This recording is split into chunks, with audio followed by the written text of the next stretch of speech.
بسم اللہ الرحمن الرحیم۔ السلام علیکم۔ آج ہم حدیث مبارک سے جانیں گے ہم جو اللہ تعالیٰ سے دعائیں کرتے ہیں اس میں کیا غلطی اور کوتاہیاں کرتے ہیں جس کی وجہ سے ہماری دعائیں دیر سے قبول ہوتی ہیں۔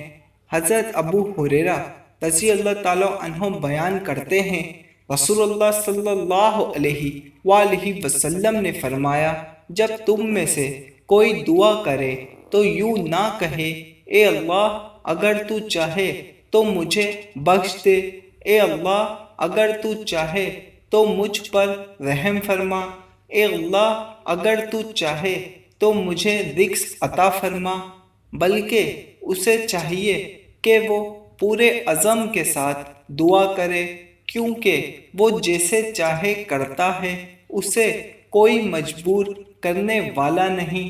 دوستوں، بے شک اللہ تعالی ہر کسی کی زبان اور بولی کو سمجھنے کی طاقت رکھتا ہے، اب چاہے انسان ہو یا چرند پرند یا کوئی جانور ہی کیوں نہ ہو، اللہ تعالی ہر کسی کی دعا اور فریاد کو سنتا ہے اور پورا بھی فرماتا ہے، مگر کب اسے کیا دینا ہے کیا نہیں دینا یہ اس سے بہتر کوئی نہیں جانتا۔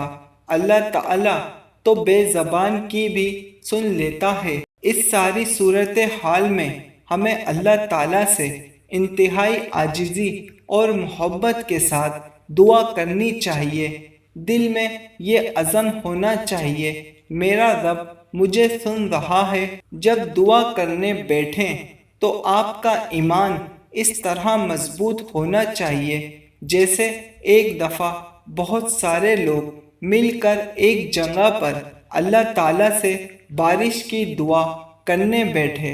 ہر شخص اپنے ایمان کے بارے میں بتانے لگا، میرا ایمان اتنا مضبوط ہے کہ اللہ سبحانہ تعالیٰ ہماری دعا ضرور قبول کریں گے۔